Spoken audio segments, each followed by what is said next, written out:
안녕하세요, 여러분. 오늘은 사실적시 명예훼손에 대해 조금 더 깊이 이야기해 보겠습니다. 특히 최근 대통령이 폐지 의지를 밝힌 내용과 그럼에도 왜 아직 도입되지 않는지까지 정리해 드리겠습니다. 먼저 기본 개념부터 간단히 다시 짚어보겠습니다. 사실적시 명예훼손은 진실한 사실을 말했더라도 타인의 명예를 훼손하면 형사처벌이 가능한 제도입니다. 형법 제307조 1항에 그 근거가 있습니다. 허위가 아니라 진짜 사실이어도 처벌 대상이 될 수 있습니다. 물론 공공의 이익을 위한 경우에는 위법성이 조각될 수 있습니다. 하지만 이 공공의 이익이라는 기준이 매우 추상적이라는 점이 계속 문제로 지적되어 왔습니다. 예를 들어보겠습니다. 직장 내 괴롭힘을 폭로했습니다. 학교 폭력을 고발했습니다. 소비자 피해 사실을 공유했습니다. 모두 사실이었습니다. 그런데 상대방이 명예훼손으로 고소를 합니다.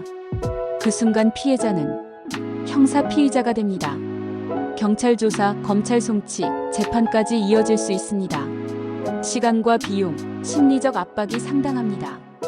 그래서 이 제도는 입막음용 고소에 악용될 수 있다는 비판을 받습니다.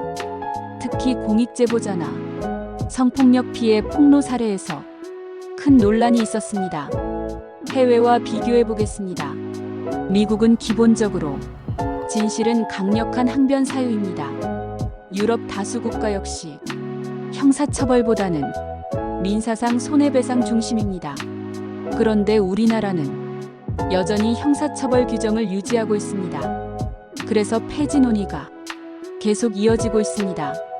국가인권위원회도 비범죄화를 권고한 바 있습니다. 그리고 최근 현 대통령 역시 사실적시 명예훼손 폐지에 공감한다는 취지의 발언을 했습니다. 표현의 자유를 확대하고 국제 기준에 맞추겠다는 방향성을 언급했습니다. 그렇다면 왜 아직 폐지가 되지 않았을까요? 여기에는 몇 가지 현실적인 이유가 있습니다. 첫째, 국회 입법 과정입니다. 형법 개정은 국회의 입법 절차를 거쳐야 합니다. 정부나 대통령이 의지를 밝혀도 국회에서 통과되지 않으면 실제 법 개정은 어렵습니다. 여야 간 입장 차이도 존재합니다. 표현의 자유를 강조하는 쪽과 인격권 보호를 우선하는 쪽에 의견이 팽팽합니다. 둘째, 사회적 우려입니다. 사실이라 하더라도 사생활 침해가 심각할 수 있다는 반대 의견이 있습니다.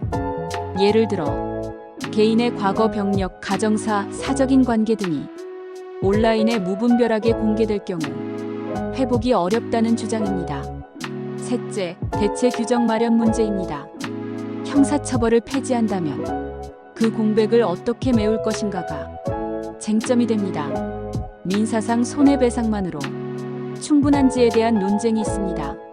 사생활 보호를 위한 별도 처벌 규정을 강화해야 한다는 의견도 있습니다. 즉, 단순히 삭제하는 것이 아니라 새로운 균형점을 찾아야 합니다. 넷째, 정치적 우선순위 문제입니다. 경제, 외교, 안보, 각종 민생 법안 등 입법 과제가 많습니다. 그 속에서 형법 개정이 항상 최우선이 되기는 어렵습니다. 결국 방향성은 제시되었지만 구체적 입법으로 이어지기까지 시간이 걸리고 있는 상황입니다. 그렇다면 폐지가 필요한 이유는 무엇일까요? 첫째, 표현의 자유 보장입니다. 헌법은 표현의 자유를 기본권으로 보장합니다.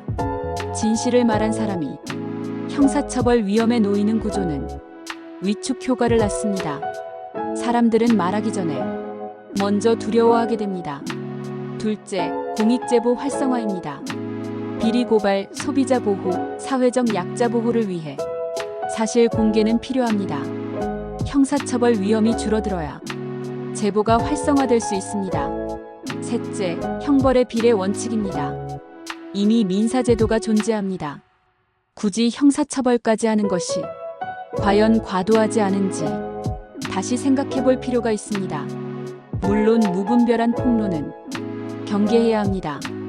그래서 많은 전문가들은 형사처벌을 폐지하되 사생활 침해에 대한 정교한 민사행정 규제를 보완하자고 제안합니다. 핵심은 균형입니다. 표현의 자유와 인격권 보호 사이에서 어디에 선을 그을 것인가의 문제입니다. 최근 대통령의 폐지 의지 표명은 분명 의미 있는 신호입니다. 하지만 실제 입법까지는 정치적 합의와 사회적 공감대가 필요합니다. 여러분은 어떻게 생각하시나요? 진실이라도 침묵해야 할까요? 아니면 진실은 더 넓게 보호받아야 할까요? 여러분의 의견은 어떠신가요? 오늘 영상이 도움이 되셨다면 좋아요와 구독 부탁드립니다. 앞으로도 복잡한 법 이야기를 쉽게 풀어드리겠습니다. 시청해주셔서 감사합니다.